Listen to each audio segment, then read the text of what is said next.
Salut, alors aujourd'hui décor différent parce que en bas il y a mes voisins littéralement juste à côté et s'ils m'entendent parler très très fort et faire des blagues gênantes et tout, enfin je peux pas, je suis trop gênant en tant qu'humain, du coup je filme ici où personne ne peut m'entendre. Même là j'ai un peu peur parce que j'ai l'impression qu'il y a des gens qui m'écoutent et Kings réalisé par Denise Gamze Erguven. Et les personnages principaux sont interprétés par Halle Berry et Daniel Craig, donc c'est quand même des acteurs très connus. Pourtant, on parle pas énormément de ce film, à ce que je sache. L'histoire se passe donc à Los Angeles et on va suivre la famille du personnage de Halle Berry. Et ça se passe quelques semaines avant toute la situation qu'il y a eu avec Rodney King, donc c'est un petit peu difficile à expliquer sans vraiment trop en dire parce que tout le film se base vraiment sur un prémisse. Au début du film, je me suis dit que ça ressemblait pas mal au premier acte de Moonlight. Au niveau de l'ambiance et du danger omniprésent. Mais ce film en fait est très différent à Moonlight. Ce film fait 1h30 et ça se passe vraiment sur le principe du chaos. Pendant tout le film, les choses s'empirent progressivement et chaque scène amène à une autre scène où tout s'empire et c'est juste le chaos total parce qu'en plus avec toute la situation en Rodney King, en plus de l'histoire personnelle avec la famille de Halle Berry, au final ce film est juste une grosse claque. Le film au niveau de la tension et des événements qui se passent ne fait que monter et après ça se finit, il y a une petite musique joyeuse qui joue au générique et t'es là, enfin...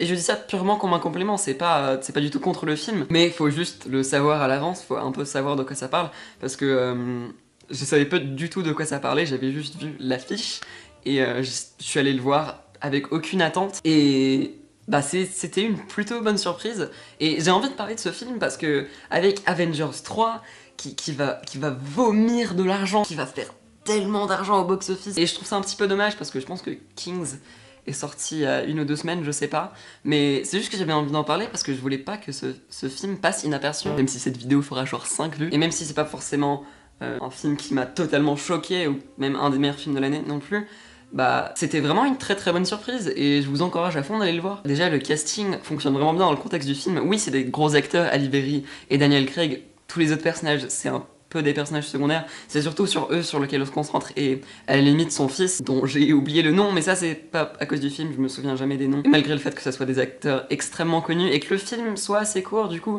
t'as pas forcément énormément de temps pour vraiment tout apprendre sur les personnages, t'en sais assez pour que ces personnages soient attachants, et Halle Berry, t'as tellement d'empathie pour ce personnage, genre il y a ces gamins qui courent partout, qui font de la merde, elle a genre 6 enfants, elle doit tout le temps les nourrir, et ils sont tout le temps en train de crier, en train de pleurer, mais en plus de ça, il y a tous les problèmes qu'elle a avec la police, t'as tellement d'empathie pour elle, elle a tellement rien demandé, elle fait de son mieux, enfin tu sens que ce personnage peut craquer à n'importe quel moment, parce que le monde autour d'elle part de plus en plus en couille. Mais du coup, un personnage qui au début est peut-être un peu moins attachant, un peu plus étrange, c'est le personnage de Daniel Craig. Et ce personnage est... Enfin c'est vraiment un des plus intéressants du film je pense. Parce qu'au début du film, il est un peu...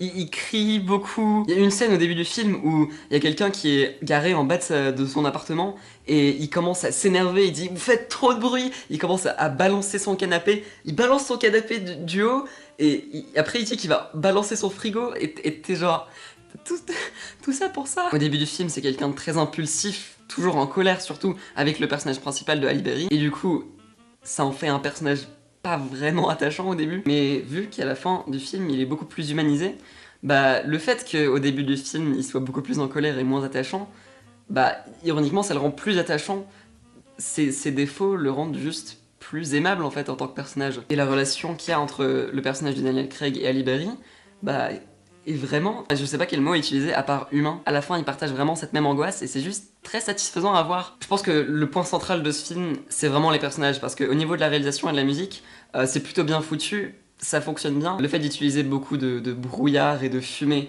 dans le troisième acte, en plus des scènes qui sont très sombres, bah ça rajoute encore plus à ce sentiment de peur et d'angoisse, tu sais pas où les personnages vont, et en tant que spectateur, tu es aussi perdu que les personnages eux-mêmes. Et il n'y a pas autant de shaky cam qu'on pourrait croire, malgré l'aspect très chaotique de ce film. Et puis il n'y a pas vraiment de thème marquant pour un personnage ou une situation, mais c'est pas vraiment le genre de film où tu vas avoir un thème qui se démarque, c'est surtout juste une histoire très réaliste, où je peux pas vraiment parler de l'histoire sans spoiler, mais les retournements qu'il y a vers la fin du film, Enfin, il y a tellement de trucs qui s'accumulent, qui s'empirent. Les personnages dans le film ont pas vraiment de moments pour respirer, pour prendre un moment, et du coup, toi, en tant que spectateur, t'en as pas non plus. Le film fait 1h30, comme j'ai dit, c'est très court, mais intense. Et du coup, bah, par ce principe d'accumulation et de crescendo, et bah, ça fonctionne super bien, et ça fait que ce film est... Enfin, limite une expérience, quoi. Le montage est vachement efficace aussi, enfin, rien que la première scène, il se passe tellement de trucs, ça cut hyper rapidement, et... Pff, il s'est passé ça. J'ai pas envie de spoiler, mais dès la première scène, le ton est vraiment bien établi. Et ce genre de racisme omniprésent est vachement bien démontré. Et t'es là genre, est-ce que c'était un rêve ou... Ah non, ça s'est vraiment passé. D'accord. Ah, il y a des personnages qui sont pas gentils. Cela étant dit, ça laisse pas vraiment d'énormes messages profonds, à part celui qui est assez obvious du racisme. C'est pas tellement un film où à la fin t'es mis avec une morale où... Faut pas se juger sur la couleur de sa peau. C'est pas du tout ça que le film essaye de dire. Le film veut vraiment juste te mettre à la place de ces personnages pour savoir comment c'était de vivre pour ces personnes. Et pendant tout le film, bah, t'as vraiment l'impression d'être à la place des personnages. C'est super bien fait dans cet aspect-là. Et à la fin, t'es juste là, genre... La vie, c'est horrible parfois. Cela étant dit, c'est pas forcément un des meilleurs films de l'année non plus. Comme j'ai dit, vu que c'est vraiment un film qui est plus une expérience qu'autre chose, bah je pense pas que je pourrais vraiment le revoir du tout. Et ça fait beaucoup, comme j'ai dit, il y a pas vraiment de moment où tu peux respirer dans le film. Du coup, à la fin, c'est genre... Il y a beaucoup de gens qui ont crié là. Genre... Et du coup, si vous êtes intéressé par l'histoire de ce film, bah je vous conseillerais vraiment de le voir. Le moins qu'on puisse dire, c'est que tu peux pas t'ennuyer devant ce film. T'as pas le temps, enfin c'est... Tu peux pas. Mais ouais, du coup, comme j'ai dit, bah c'était juste une très bonne surprise. Merci d'avoir regardé, c'était juste une petite vidéo rapide que je voulais faire sur ce film, parce que tout le monde va parler d'Avengers Infinity War. Et c'est bien d'avoir autre chose que Marvel parfois. Vous pouvez me retrouver sur Facebook, Twitter, Instagram, j'ai aussi une deuxième chaîne YouTube, tous les liens sont dans la description. On se retrouve bientôt pour de nouvelles vidéos. Salut! Child, things are gonna get easier. Ooh, child, things will get brighter. Ooh, child, things are gonna get easier. Ooh, child, things will get brighter.